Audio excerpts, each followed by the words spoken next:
Բարի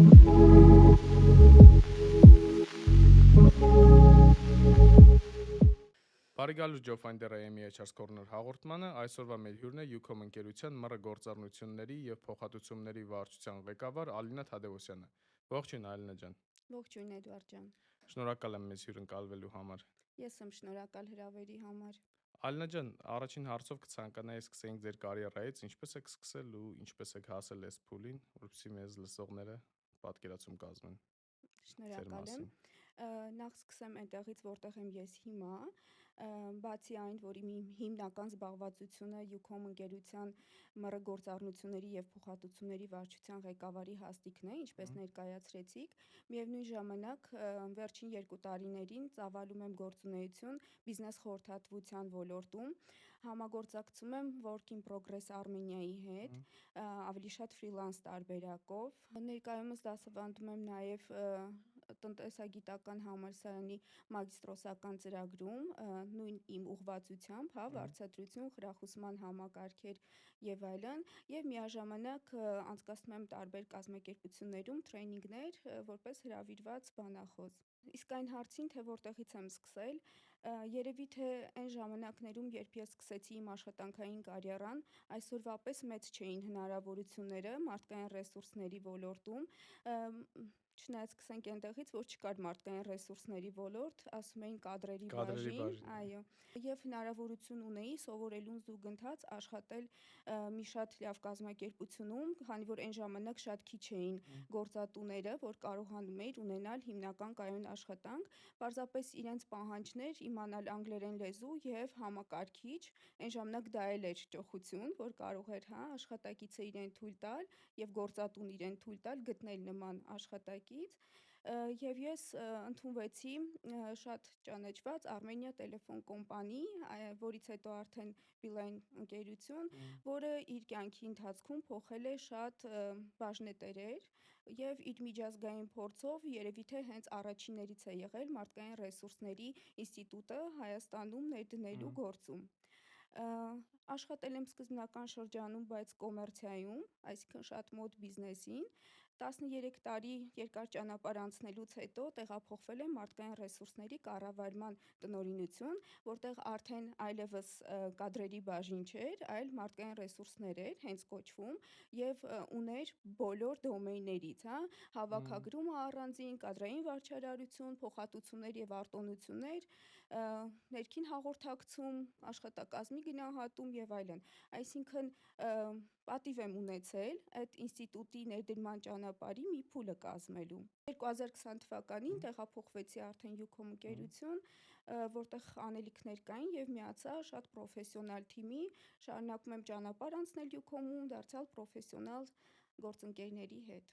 Շնորհակալ եմ շատ Ալինա ջան, բավականին հետաքրքիր ու երկար ճանապարհ եք անցել ու հուսով եմ ձեր փորձից քաղած դասերով այսօր կկիսվենք մեզ լսողների հետ, իրանց համար դա կդառնա շատ կարևոր, ոնց որ տրեյնինգ ուսուցում։ Փորձենք։ Ալինա ջան, քանի որ դուք շատ երկար ճանապարհ ունեք անցած ՄՌԿ ոլորտում, ուզում եմ հենց հարցս ուղղեմ ՄՌԿ ոլորտի էվոլյուցիայի մասին, օրինակ ինչպես է գնահատում վերջին 10 տարիների փոփոխությունը, ՄՌԿ ոլորտում Հայաստանում, ինչ է փոխվել ըստ ձեզ, ինչ նոր հնարավորություններ է իր հետ բերել ու ինչ նոր խնդիրներ է ոնց որ առաջացրել։ Էդվարդ ջան, շնորհակալ եմ հարցի համար, իսկապես շատ ակտուալ թեմա է, որովհետև մարդկային ռեսուրսների կառավարումը իսկապես մեծ էվոլյուցիա է ապրել վերջին 10 տարիներին եւ դեռ շարունակում է ապրել։ Այսօր Հայաստանի Հանրապետությունում եւս կարող եմ ասել վերջին տարիների ընթացքում նաեւ փոքր եւ միջին բիզնեսի շատ կազմակերպությունների հետ շփվելու արդյունքում, խորհրդատվության շրջանակներում հասկացա, թե ինչքան է փոխվել HR-ի ընկալումը անգամ փոքր եւ միջին բիզնեսներում։ Իսկ դա շատ գոհացուցիչ արդյունքներ են եւ շատ ուրախալի է։ Մշտապես իմ դասընթացներին եւ HR-ական հավաքներին փորձում եմ բոլորին ասել, պրոպագանդել, որ HR-ը այլևս աջակցող, փաստաթղթեր տանող, բերող, այսպես ասած, ֆունկցիա չէ, HR-ը դարձել է բիզնես գործընկեր։ Վերջին տարիներին բիզնես գործընկերոջ դերից անցել է անգամ ռազմավարական բիզնես գործընկերոջ դերի։ Ինչ է սա նշանակում, որ ընկերություններում ցանկացած որոշումներ կայացվում են տվյալահեն եւ HR ղեկավարի կամ HR մասնագետի ներկայությամբ, ներգրավվածությամբ, այսպես ասած։ Քանի որ եթե ոչ HR-ը, ելով կարող է ավելի հստակ պատմել այն տվյալների մասին, այն մետրիկաների մասին, որոնք խոսում են շատ ավելին, քան կարող ենք ենթադրել։ Եվ այստեղ մի փուլ էլ կցանկանամ նշել մարդկային ռեսուրսների կառավարման հաջորդ մակարդակի մասին, որը խոսում է էկոհամակարգային կառավարման մասին, այսինքն երբ HR մասնագետը դառնում է այդ էկոհամակարգի ճարտարապետը։ Հասկանում եմ, որ բարդ է հնչում, սա նշանակում է ինչպես է HR-ը մարդկային կապիտալի ունակությունների միջոցով ստեղծում այնպիսի համակարգ, որտեղ բոլոր շահառուների նպատակները համընկնում են, հա, արժեք է ստեղծում բոլոր շահառուների համար միաժամանակ։ Միջազգային փորձում արդեն իսկ դա կիրառվում է, մեզ մոտ դեռ չենք հասել, շատ քիչ կազմակերպություններում միգուցե, բայց սա այն ամենալավագույն մոդելն է, որտեղ HR-ը օգտագործելով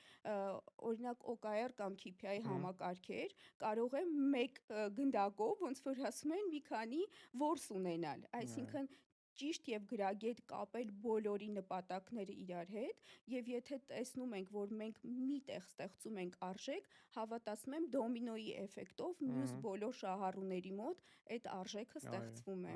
Համաձայն։ Ալինա ջան, այսօր աշխատաշուկայում տարբեր սերունդներ են աշխատում միասին, ըստ ձեզ դա ինչ բարդություններ է ստեղծում եւ ինչ նոր հնարավորություններ է բերում թե գործատուների համար, թե աշխատակիցների համար։ Դարձյալ շատ ակտուալ թեմա է այսօրվա շուկայում։ Գիտեք ոնց այո սերունդների բախում է ստեղծվում, որովհետև նոր սերունդները, ոնց որ ասում են զումերները, սիրում են ավելի ազատ, ճկուն եւ շատ վարձատրվել, ինչու ոչ։ Մեր սերունդը կամ միջին սերունդը հիմնականում սիրում են կայունությունը, հա, մշտապես լոյալ են, ավելի կայուն, աշխատատեղ, ապահովության զգացում, իսկ նոր սերնդին անպայման պետքա փորձես մոտիվացնել, հասկանաս իրենց պահանջմունքները եւ փորձես նույն կերպ մոտիվացնես, որպեսզի կարողանաս պահես, հա։ Եվ միշտ չի, որ բիզնեսի շահերից է ելնում հեռավար աշխատանքը, թեև աշխատանքային օրենսգիրքը կարգավորում է դա արդեն հենց օրենսգրքով է կարգավորվում, բայց շատ հաճախ աշխատակիցներին չենք կարող թույլ տալ հեռավար աշխատել, թեկուզ հենց նույն բիզնեսի ռազմավարությունից ելնելով, հա, ռազմավարական կարևորությունից ելնելով, կամ գործատուի նպատակահարմարությունից, կամ օրինակ ասենք չկա այդպիսի տեխնոլոգիական հնարավորություններ։ Այստեղ արդեն գնաց դեմոտիվացիան նոր սերնդի մոտ, իսկ ավագ սերունդը ինքը ավելի համբերատար է, ավելի հարմարվող է եւ ավելի լուռ է։ Դրա համար անկեղծ ասած էլի միտում է փոխվել աշխատաշուկայում, այս պահին էլի ավելի հասուն, ավելի փորձառու կադրերին տալիս են առաջնահերթություն։ Օրինակ, եթե նախկինում հավաքագրման process-ում նայում էինք, որ շատ արագ է փոխել աշխատավայրը, հարց էր առաջանում, իսկ միգուցե ինքը կոնֆլիկտային է, հա, կամ ինքը չի հարմարվել գործատուին, կամ գործատուն չի հարմարվել, այսօր չենք զարմանում, այսօր հակառակը, երբ որ երկար է մնացել, մեկ էլ գործատուի մոտ հարց է առաջանում, իսկ գուցե տեղ չուներ գնալու, կամ այնքան ունակությունները շատ չեն, որպեսզի կարողանան իրեն ընտրել, հա, դուրս գալ իրա վրա, հետ հանթանել թեկուզ ինչու ոչ, ու ինքը երկար տենց մի ալիքի վրա, այո, իրավիճակները տարբեր են, կարող է եւ այդպիսի դեպք լինի, բայց կարող է լինի եւ իր լոյալությունը եւ կարող է լինել կազմակերպության բրենդավորումը, կազմակերպության արժեքները, որ երկար պահպանում էին աշխատակցին, ինչու ոչ, չէ, որ այսօր գործատուն էլ իր հերթին անելիք ունի, որովհետև այնքան է փոխվել շուկան, որ աշխատակիցներն են շատ հաճախ ընտրում գործատուներին, եւ գործատուն, որպիսի գերակայի, հա, ունենա առավելություն մրցակցային աշխատաշուկայում, ինքն էլ պետք է աշխատի իր բրենդավորման վրա եւ ինքը լինի այնպիսին, որ իրեն ընտրեն։ Ալինա ջան, շատ հաճախ գործատուների եւ տեխնացուների սպասումները չեն համընկնում իրար։ Ըստ ձեզ ձեր փորձից ելնելով որտեղ է առաջանում բախումը։ Սպասումները ինչ են ակնկալում գործատուից, հա, տեսնում են օրինակ առաջին ամենակարևոր բախումներից մեկը որ կա, տեսնում են գեղեցիկ բրենդ, հա, խոսվում է շատ սիրուն մշակույթի մասին եւ այլն, եկավ կազմակերպություն եւ բախվեց մեկ այլ իրականության հետ, դա արդեն հիասթափություն է կամ ինչպես վռումի տեսությունն է, սպասելիքների տեսությունը, այստեղ ընկավ վալենտականությունը, հա, այդ մարդու եւ գնաց բախումները։ Երբեմն դա կարող է լինել խնդիր ադապտացիայի շրջանի, երբ որ աշխատակիցը ակնկալում է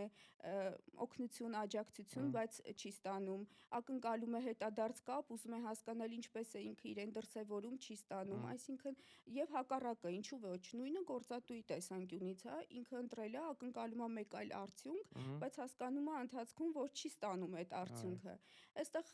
պատճառները տարբեր կարող են լինել, բայց այո, ցավոք նման խնդիրներ լինում են եւ շատ ժամանակ օրինակ այստեղ մոդայիկ կա, հա, թե ինտերվյուներ,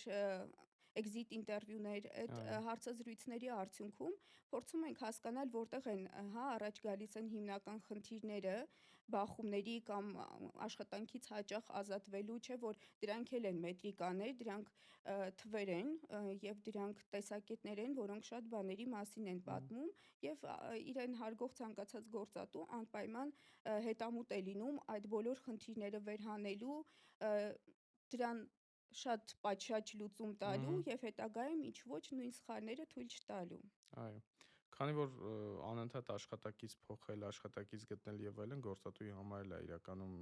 համ մեծ Դա ծախսը, համ այո, եւ ժամանակի ծախսը եւ կորուստը։ ժամանակը, եթե մեզ անհրաժեշտ են աշխատակիցներ X հարց, հա, X նպատակ արդյունք ապահովելու համար, ապա մենք չունենք այդ ժամանակը, որ անդադար մենք զարգացնենք։ Չնայած այստեղ գործատուն պետք է ընտրի, եթե շատ ավագ մասնագետ է պետք, ընտրում է հենց ավագը, եթե ոչ, հիմնականում այդ խնդիրները ավելի շատ առաջ են գալիս առաջնագծի աշխատակիցների հետ, հա, որտեղ սենց քանակով մեծ հավաքագրում է իրականացվում եւ այո, միշտ չի որ կարող են մեր սպասումները համընկնել եւ այստեղ անընդհատ հաշվարկել է պետք, թե ինչքան թանկ է նստում մեր ցանկացած հոսունությունը, աշխատակիցների հոսունությունը գործատուի վրա։ Եվ այստեղ շատ կարևոր է սեգմենտավորել եւ հասկանալ, թե քանի տարի կամ քանի ամիս աշխատածներից են ավելի շատ դուրս գալիս, հա, որ սեգմենտի աշխատակիցներն են ավելի շատ լքում կազմակերպությունը։ Դա էլ է խոսում, բացի այն, որ exit interview-ի արդյունքների, դա էլ է խոսում գործատուի բացերի կամ աշխատակիցների պահանջմունքների մասին։ Գործատուն էլ պետք է հասկանա ինչպիսի պահանջմունքներ են ակնկալում իրենից եւ աշխատակիցը պետք է հասկանա գործատուի պահանջմունքները, այսինքն երբ որ շուկայում համընկնում են առաջարկը եւ պահանջարկը, այստեղ արդեն բալանսավորվում է ամեն ինչ։ Հակառակ պարագայում էլի բախումների խնդիր է առաջանում։ Ու բախումների խնդիրը հաճախ առաջանում է հենց նույն ձեր նշած employer branding-ի ուռճացված լինելուց կամ հիմա շատ մոդայիկ է դարել անձնային բրենդի այո կիրառությունը, որը ուռճացված լինելու դեպքում էլի ոնց որ սպասումները գործատուի չեն համընկնում ու էլի բախում է առաջանում։ Այո, ճիշտ է, հենց այդպես էլ կա եւ այսօր հավաքագրման ոլորտում էլ են փոխվել միտումները, այսօր չեն հարցնում քանի դիպլոմ կամ վկայական ունես, ասում են իսկ ինչ կարող ես անել կամ ցույց տուր, թե ինչպիսի նախագծեր ես իրականացրել վերջին 1.5 տարվա կամ 1 տարվա ընթացքում, ինչ արդյունքի ես հասել, որովհետեւ մենք ներկայումս ընտրում ենք պոտենցիալը, հա, ինչ կարող է անել աշխատակիցը, որովհետև երբ որ նախորդի իմ հարցի պատասխանի շրջանակներում էվոլյուցիայի մասին խոսելիս ասեցի, որ մենք գնում ենք էկո համակարգային, հա, մոդելավորում եւ աշխատակիցների, այսինքն մարդկային կապիտալի ունակությունների միջոցով արժեք ստեղծելուն, նշանակում է մենք չենք վերցնում աշխատակից կարճաժամկետ նպատակներ իրականացնելու համար։ Մենք վերցնում ենք մարդկային կապիտալ, որը մեզ երկարաժամկետ նպատակների եւ նպատակներին հասնելու արդյունք է ապահովելու։ Այստեղ եւ կկրճատվի ծախսերը, եթե մենք ճիշտ նպատակային ընտրություն անենք, եւ կկարողանանք ավելի երկարաժամկետ պահպանել մեր աշխատակիցներին։ Ալինա ջան, շատ ընկերություններ այսօր խնդիր ունեն ոչ թե մարդկանց գտնելու, նոր աշխատակից գտնելու, այլ եղած աշխատակիցներին պահելու, մոտիվացնելու։ Ըստ ձեզ ինչ գործիքներ են այսօր գործում, ինչն է ավելի արդյունավետ, որ եղած աշխատակիցներին ոնց որ պահպանեն, մոտիվացնեն ավելի լավ աշխատելու ու ավելի երկարաժամկետ աշխատակից դառնան ընկերության համար։ Այո, իսկապես ինչքան որ բարդ է ընտրելը, երևի թե կրկնակի անգամ բարդ է պահելը, որովհետև շատ արագ փոփոխվում է աշխատաշուկան, մարդկանց պահանջմունքները, իսկ մասնավորապես մեծ կազմակերպությունները չեն կարող այդքան արագ փոխվել եւ այդքան շատ վարձատրել, չէ՞ որ հենց առաջին խթանը, առաջի երկու կարևորագույն գործոնները վարձատրությունը եւ կորպորատիվ մշակույթն են, որ գերակայում են աշխատակցի ընտրությանը, հա, որ ընտրում է գործատուին, հենց այդ երկու գործոնն է հիմք վերցնում։ Դրա համար իրականում աշխատակիցներին պահպանման համար շատ կարևոր է ունենալ այնպիսի ճկուն, թափանցիկ, արդար համակարգեր, որոնք տալիս են տվյալահեն որոշումներ կայացնելու հնարավորություն։ Եվ աշխատակիցները հենց որ մուտք գործեցին կազմակերպություն, պետք է ունենան հնարավորություն հասկանալու իսկ ուր է տանելու իրենց հաջորդ քայլը, կարիերայի քարտեզագրումը, այսինքն, հա, ուր են գնալու, ինչպիսի փոփոխություններ կարող են ակնկալել տարվա ընթացքում, ինչպիսի պարգևատրման խրախուսման ծրագրեր, ինչպիսի արտոնություններ, կարողանալու են արդյոք պահպանել work-life balance-ը, հա, որովհետև դա էլ է շատ կարևոր, երբեմն դա շատ խախտվում է, այսօր էլի եմ ասում, ժամանակը անդադար չի հերիքում, գործատուի պահանջները շատ են, իսկ աշխատակիցներ,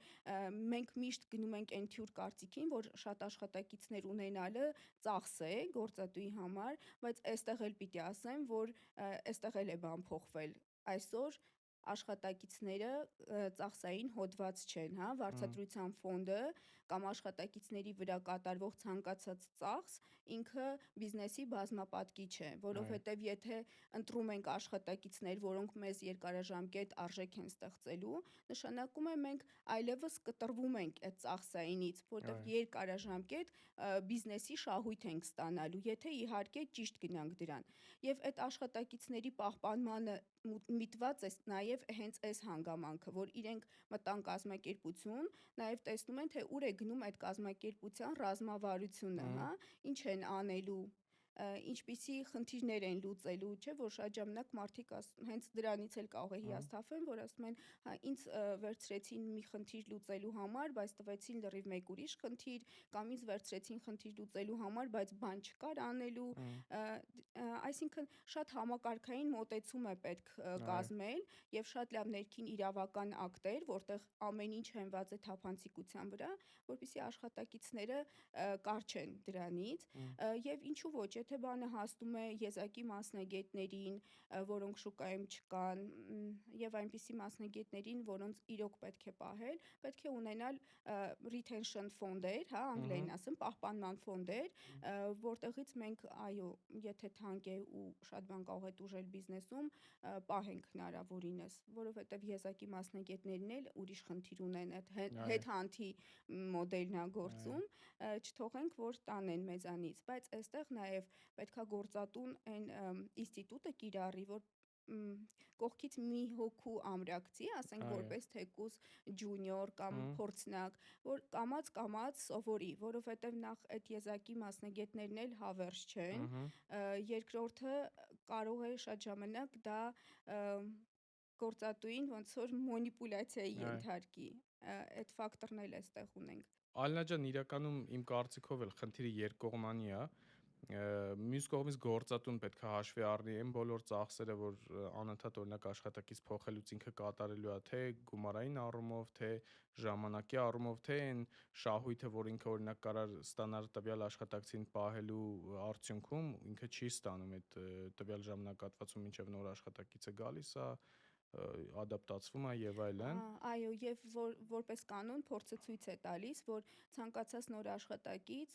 առաջին 3 ամսում, այսինքն ադապտացիայի շրջանում առնվազն 30% արդյունք է ցուցաբերում, հետո օրինակ 50-ից 70% կախված աշխատակցի պոտենցիալից, հետո նոր անցնում ենք 100%-ի։ Այսինքն այդ ժամանակ բացի այն, որ մենք հավաքագրման ծախսը արեցինք, նաև ունենում ենք արդյունքների տուժելու ֆակտորը Այո։ եւ կրկնապատկվում է գործատուի ծախսը, այստեղ կարող եմ ասել։ Մյուս կողմից էլ նաև պետք է տեխնացուները հասկանան, որ եթե իրանք ինչ-որ ընկերություն մտել են աշխատանքի եւ ստանում են ինչ-որ X աշխատավարձ, ապա իրանց տված աշխատանքի արդյունքը պետքա լինի X+,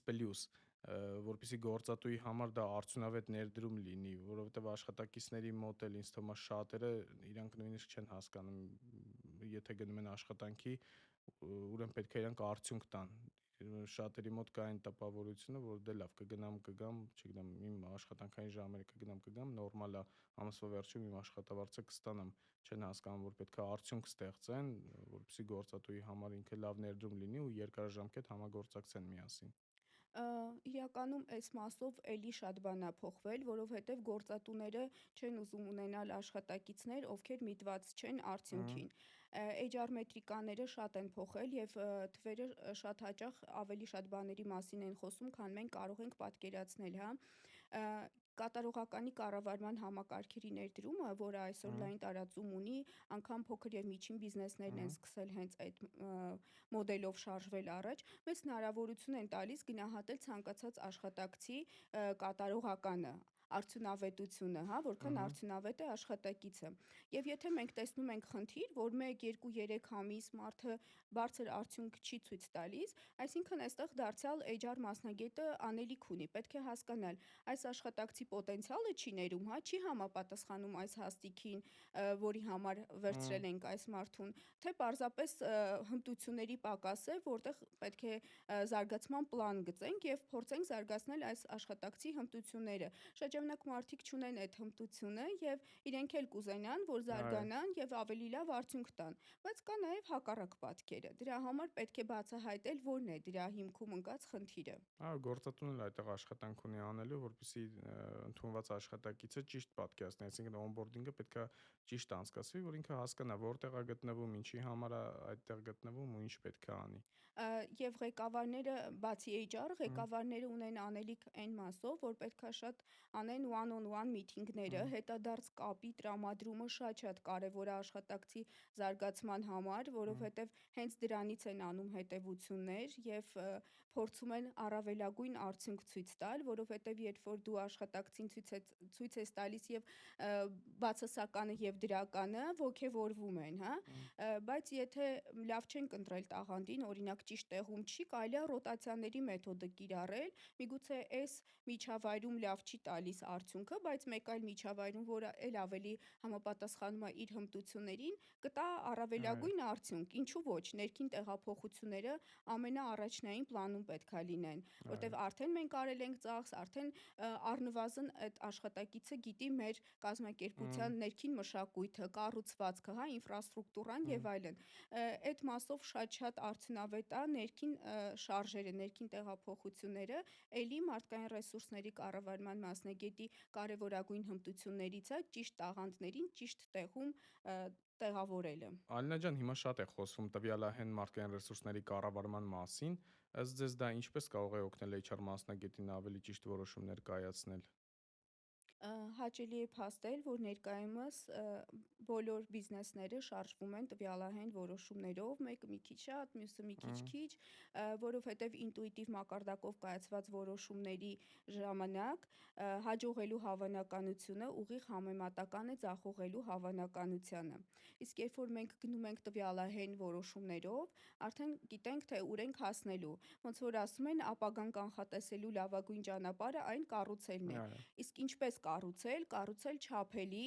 արդյունքներով, չափելի նպատակներով եւ անընդհատ ստուգելով, ադապտացնելով, հա։ Եթե մենք ուզում ենք տեսնել, թե բիզնեսը որտեղ է, անպայման պետք է ունենանք դեշբորդեր, վահանակներ, որտեղ այդ մետրիկաները շատ բաների մասին են խոսում։ Իմ նախորդիվ հնչեցրած պատասխանների մեջ կային արդեն մետրիկաներ, վստահ եմ ուշադիր էիք եւ հենց հոսունության մասով, հա, եթե մենք չգիտենք մեր հոսունությունը քանի տոկոս է կազմում, քանի տոկոսը ինչի համար է լքում կազմակերպությունը, հա, քանի տոկոսը ինչի համար է ընտրում մեզ որպես գործատու, ինչու ոչ, կամ ինչքան է մեզ վրա արժենում մեկ աշխատակցի փոխելը, հա, նոր աշխատակից գնացողի փոխարեն նոր աշխատակից վերցնելը նշանակում է մենք չենք հասկանում բիզնեսը ուր է շարժվում, հա, ինչքան ենք մենք ծախսում, ինչքան եկամուտ ենք ստանում, այսինքն արդյունքում ինչքան մաքուր հասույթ, ոնց որ ասում են, նետ մարժա մնաց գործատուին։ Իսկ կարող եք մեկ օրինակ բերել, թե ինչպես է տվյալահեն մոտեցումը ազդում hiring-ի կամ development-ի գործընթացի վրա։ Զարգացման մասով ամենահեշտ չափելի մետրիկաներն են, երբ որ սահմանված են ընկերությունում օրինակ KPI համակարգեր, որոնք բխում են OKR-ներից, այսինքն Objective եւ Key Result, եւ այդ OKR-ներն էլ կապված են ռազմավարության հետ։ Հետևաբար, երբ որ մենք տեսնում ենք, թե ինչպես է առաջ գնում վաճառքը, սպասարկումը, հա, որքան գոհ են մեզանից հաճախորդները, այդ ցուցանիշները շատ բաների մասին են խոսում եւ կարող են մեզ հնարավորություն տալ այլ ավելի լավը դառնալու, այլ ավելի այլ ճանապարհ ընտրելու, ինչու ոչ, որովհետեւ OKR-ները որպես կանոն շատ ճկուն են, իրենք չեն ասում նպատակդ փոխիր, իրենք ասում են հետևիր, տես որտեղից է առաջանում խնդիրը, ներքին է, արտաքին է եւ փոխիր ուղղությունդ, հա։ Մենք շատ ճկուն կարող ենք փոխել եւ ավելի լավ արդյունքի հասնել։ Միայն սա արդեն բավականին մեծ արդյունք է, որ դու էլ որպես HR նպաստես բիզնեսի արդյունավետությանը։ Այո։ Իսկ ըստ ձեզ ո՞րն է ամենատարածված սխալը, որ հաճախ ընկերությունները անում են տաղանդների կառավարման մեջ։ Ինչպես նշեցի, որ շատ կարևոր են ունենալ պարզ ու թափանցիկ համակարգեր, հա, գնահատման, որpիսի դա չլինի մարդկային գործոնի որոշում, այլ հենց տվյալահեն որոշում։ Եթե X խնդիր է առաջացել եւ մենք կանգնել ենք որոշում կատարելու առջև, օրինակ մի sense օրինակ ներկայացնեմ, եթե պետք է կրճատենք X աշխատակից, հա մի քիչ լավ չի հնչում, կրճատումները միշտ ցավոտ են, բայց մարդկային ռեսուրսների կառավարման մեջ անմասն չենք մնում նաև այդ գործառույթից։ Եվ նաև գաղտնիք չեմ բացահայտի, որ աշխատանքային օրենսգիրքը շատ 90%-ով երևի աշխատակցակենտրոն է եւ գործատուն ճիշտ է, ունի գործիքներ ճիշտ կառավարելու, բայց ինքն էլ պետք է շատ զգուշորեն դա իրականացնի։ Բացի այն, որ իրավական տեսանկյունից, նաև աշխատակիցների հանդեպ պարզ ու թափանցիկ լինելու տեսանկյունից, ամեն դեպքում դու ունենում ես տվյալ, որի վրա հենվում ես։ Եթե նույն հաստիքի 5, 10, 20 աշխատակից են եւ դու պետք է օրինակ հրաժեշտ տաս 1 կամ 2 աշխատակցի, դու կվերցնես արդեն արդյունքները եւ հենց այդ արդյունքներով կիրականացնես քո որոշումը, հա։ Պարզա, եթե չունենանք թիվ, մենք կարող ենք անգամ կորցնել լավագույններին, բայց չգիտակցաբար, հա, չգիտակցելով կամ ղեկավարի հուշելով, իսկ ինչքանով համոզված լինենք, որ ղեկավարը չունի անձնական շահ կամ անձնական անտիպաթիա, այսպես ասենք։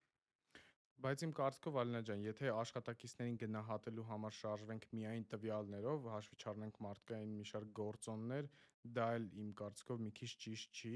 որովհետև ամեն դեպքում մարդկանց հետ գործ ունենք, պետք է մի քիչ ավելի ոնց որ այդ մարդկային գործոնների վրա ուշադրություն դարձնենք։ Այս մասով կցանկանայի նաև ձեր կարծիքը լսել։ Դա կախված է նրանից, թե ինչպիսի որոշում ենք կայացնելու, հա, եթե խոսքը վերաբերվում է վատ կատարողականին, բնականաբար կատարողականը, եթե խոսքը վերաբերվում է ընտրել մի քանի աշխատակիցներից մեկին տեղափոխելու այս կամ այն ստորաբաժանում, դա լրիվ այլ իրավիճակ է։ Այո, բացի կատարողականը մենք նաև միշտ որպես HR պետք է հասկանանք մարդկանց կոմպետենցիաները, հա, ունակությունները, հմտությունները, ինչու ոչ, եթե այս մարդը գուցե մենք չենք հրաժեշտ տալիս, այլ տեղափոխում ենք այլ ստորաբաժանում, այլ հմտություններ զարգացնելու։ Դրա համար եմ ասում, միշտ ներքին շարժերը ավելի արդյունավետ են։ Ես ինչի ասեցի հրաժեշտ տալու, որpիսի այդտեղ կարևորեի թափանցիկությունը, արդարությունը, իրավական դաշտում մեր ճիշտ դիրքորոշումը ներկայացնելու, հա, ինչու այս աշխատակիցը, ոչ մյուսը, որովհետև հիմա բոլոր աշխատակիցները իրազեկված են շատ լավ աշխատանքային օրենսգրքից եւ ամեն հաջորդ աշխատակից կարող է այդ հարցը բարձրացնել։ Իսկ եթե ընկերությունը ուզում է ունենալ ուժեղ թիմ, ընդհանուր կառուցել ուժեղ թիմ, ուժեղ մշակույթ, ինչ պետք է փոխի ըստ ձեզ իր մոտեցումներում։ Նախ մշակույթի արժեքները շատ կարևոր են, հենց այդտեղից է պետք սկսել, թե ուր ենք գնում, բայց ուժեղ թիմ որպես աշխատող եւ որպես աշխատուժ մարդկային կապիտալ, այդտեղ շատ կարևոր է զարգացման ճանապարհը, քարտեզագրումը ճիշտ գծել, տաղանդների կառավարման, այսպես ասած, փուլ ունենալ եւ իրավահաջորդներ, հա, successor-ներ, ասենց ասեմ, մի քիչ անգլերեն բառերը ավելի սիրուն կամ տեղին են հնչում, անպայման այդ տաղանդների փուլն է պետք ձևավորել, սրանով իսկ արդեն արժեք ենք ստեղծում նույն բիզնեսի հիմնադիրների համար, որտեվ իրենք վստահ են, որ բիզնեսի շարունակականությունը ապահովված է եւ ապահով ձեռքերում է։ Հենց այդ աշխատակիցների պահպանումն էլ է միտված դրան, որովհետեւ էլի երկարաժամկետ անցնելով ճանապարհ ընկերությունում աշխատակիցները շատ ավելին են այդ մշակույթին ադապտանում եւ իրենք իսկապես կարող են շատ մեծ արժեք ստեղծել։ Այո, համաձայն եմ։ Ալինա ջան, այսքանով վերջացան մեր հարցերը, հիմա անցում կատարենք մեր բլից հարցերին, կխնդրեմ նշեք ապագայի ամենակարևոր սկիլը աշխատաշուկայում։ Դե շատ ակտուալ թեմա, արհեստական բանականություն, արհեստական բանականության գործիքների հետ աշխատանք, բոլորս գնում ենք դեպի դա եւ կուզեի մի քանի կոմպետենցիաներ եւս շեշտել, օրինակ քննադատական մտածողություն, ռազմավարական մտածողություն, ճկունություն, հարմարվողականություն, առանց որի աշխատակիցները պարզապես չեն կարողանա ճիշտ որոշումներ կայացնել, ճիշտ դիրքորոշել իրենց, հա, եւ որ ամենակարևորն է forward thinking, հա, մի քայլ առաջ մտածելու ունակություն, որտեղ շատ արագ է փոփոխվում, գիտեք ինչ,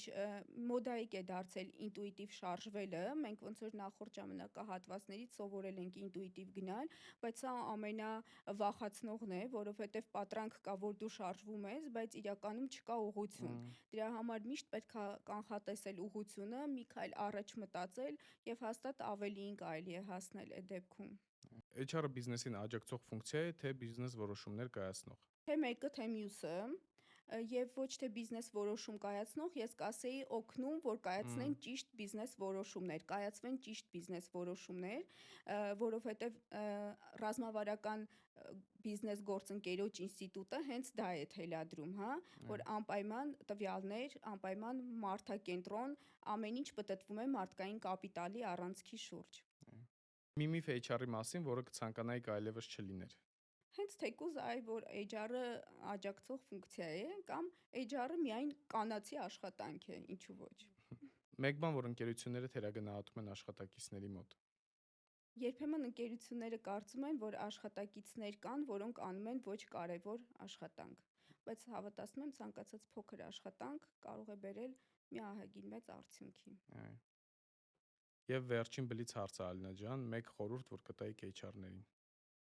Ինչ խոսք, դժվար է խորհուրդ տալ գոլեգաներին, բայց մի բան, որ շատ կուզենայի շեշտել, այսօր կարևոր է, որ բոլոր HR-ները իրենց դիրքորոշեն որպես ռազմավարական բիզնես գործընկեր, որովհետև հենց այդտեղ է կարևորը, երբ որ HR-ը դառնում է կապող օղակ, հա, շղթայող օղակ բիզնեսի եւ աշխատակիցների միջև, որքան էլ որ պարադոքսալ հնչի, բայց հնարավոր է իրականացնել այնպիսի որոշումներ կամ այնպիսի նախաձեռնություններ, որոնք կբերեն շահ բիզնեսին եւ միևնույն ժամանակ շահ աշխատակցին, ինչու ոչ։ Այդ բալանսը կցանկանայի, որ կարողանան գտնել եւ պահել։ Շատ լավ, Ալինա ջան, այսքանով ավարտվեց մեր այսօրվա հաղորդումը, շնորհակալ էի շատ մեզ հյուրընկալվելու համար։ Շնորհակալ եմ շատ։